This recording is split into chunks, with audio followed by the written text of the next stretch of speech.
ഇന്ന് ഞാൻ നിങ്ങൾക്കായിട്ട് ഷെയർ ചെയ്യാൻ പോണത് പുട്ടിൻ്റെ പൊടി ഒട്ടും വറുക്കുകയും നനയ്ക്കുകയും ഒന്നും ചെയ്യാതെ തന്നെ ഇൻസ്റ്റൻ്റായിട്ട് എങ്ങനെ പുട്ടുണ്ടാക്കാമെന്ന് നിൽക്കാൻ നോക്കാം. അതിനായിട്ട് ഞാനിവിടെ എടുത്തിരിക്കുന്നത് നമ്മുടെ മട്ടേരിയാണ്, ബ്രൗൺ റൈസാണ്. ഒരു 2 കപ്പ് എടുത്തിട്ടുണ്ട്. നമുക്ക് എത്രയാണോ വേണ്ടുന്നത് അതനുസരിച്ചിട്ട് എടുത്താൽ മതി. അപ്പോൾ എന്താ കണ്ടില്ലേ, ഇതുപോലുള്ള അരി ഉണ്ടെന്നുണ്ടെങ്കിൽ പെട്ടെന്ന് തന്നെ പുട്ടും പുട്ടുപൊടിയും ഒക്കെ നമുക്ക് തയ്യാറാക്കാം.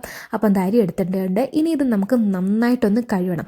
ഒരു 2-3 വെള്ളത്തിൽ എന്തായാലും ഇത് കഴുകിയതിന് ശേഷം മാത്രമേ നമുക്ക് ചെയ്യാൻ പറ്റുള്ളൂ.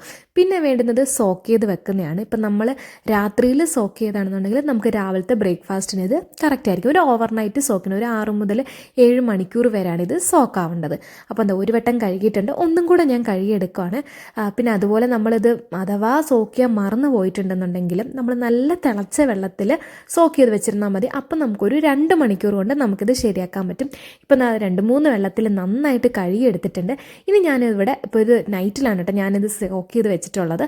അപ്പോൾ എന്താ രാവിലെ ആയപ്പോഴത്തേക്ക് നന്നായിട്ട് കുതിർന്ന് നന്നായിട്ട് പൊങ്ങിയൊക്കെ വന്നിട്ടുണ്ട്. അപ്പോൾ എന്താ ഇനി നമുക്കിത് കഴുകണ്ട, നമ്മൾ ഓൾറെഡി കഴുകി വെച്ചതാണ്. ഇനി നമുക്ക് ഈ അരി എന്ന് പറയുന്നത് ഇതിൻ്റെ വെള്ളമൊക്കെ മാറ്റാൻ വേണ്ടിയിട്ട് ഒരു സ്ട്രെയിനറിലോട്ട് ഇട്ട് കൊടുക്കാം.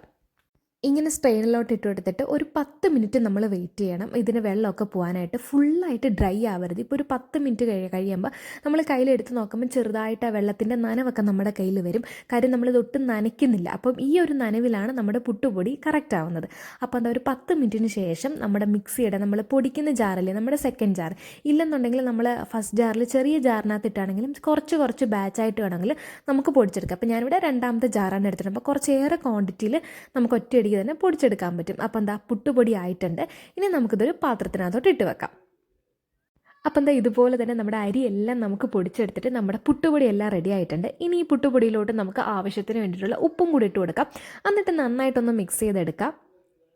ഉപ്പ് എല്ലായിടവും എത്തുന്ന പോലെ നന്നായിട്ട് കൈ വെച്ചിട്ടോ സ്പൂൺ വെച്ചിട്ടോ മിക്സ് ചെയ്ത് കൊടുക്കുക. പിന്നെ ഈ ടൈമിൽ മാവിലോട്ട് നമ്മൾ തേങ്ങ യൂസ് ചെയ്യുന്നവരാണെന്നുണ്ടെങ്കിൽ തേങ്ങയും കൂടെ ഇട്ട് കൊടുക്കുക.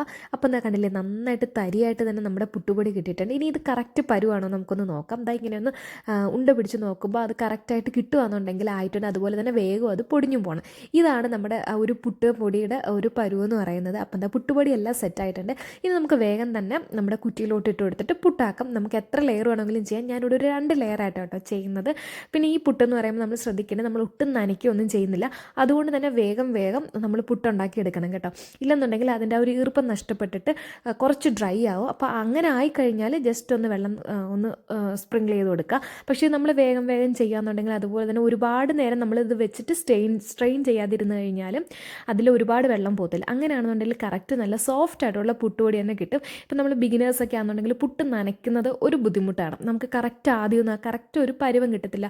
അതുകൊണ്ട് തന്നെ നമ്മുടെ പുട്ടൊക്കെ ഇങ്ങനെ ഇടയ്ക്കിടയ്ക്ക് ഉണ്ട കെട്ടാനൊക്കെ ചാൻസ് ഉണ്ട്. അപ്പോൾ നമ്മൾ ഇതുപോലെയൊക്കെ ചെയ്യാമെന്നുണ്ടെങ്കിൽ നമുക്ക് നനയ്ക്കുന്ന ഒരു പരിപാടിയില്ല, വേഗം തന്നെ പുട്ടും കിട്ടും. അപ്പോൾ അതാ നല്ല ചൂട് പുട്ട് റെഡി ആയിട്ടുണ്ട്. അപ്പം ഇങ്ങനെ ഇതുവരെ ആരും ഒന്നും ചെയ്തിട്ടില്ലെന്നുണ്ടെങ്കിൽ തീർച്ചയായിട്ടും എല്ലാവരും ഒന്ന് ചെയ്ത് നോക്കുക. വളരെ ടേസ്റ്റുമാണ്. അതുപോലെ തന്നെ നനയ്ക്കുകയും വറുത്ത് വെക്കേണ്ട ഒരു ആവശ്യമില്ല. അപ്പോൾ നമ്മുടെ വീട്ടിൽ പുട്ടുപൊടി ഇല്ലെന്നുണ്ടെങ്കിൽ വറുക്കാനൊന്നും സമയമില്ലെങ്കിൽ എല്ലാവരും ട്രൈ ചെയ്യുക, ലൈക്ക് ചെയ്യുക, സബ്സ്ക്രൈബ് ചെയ്യുക, ഷെയർ ചെയ്യുക.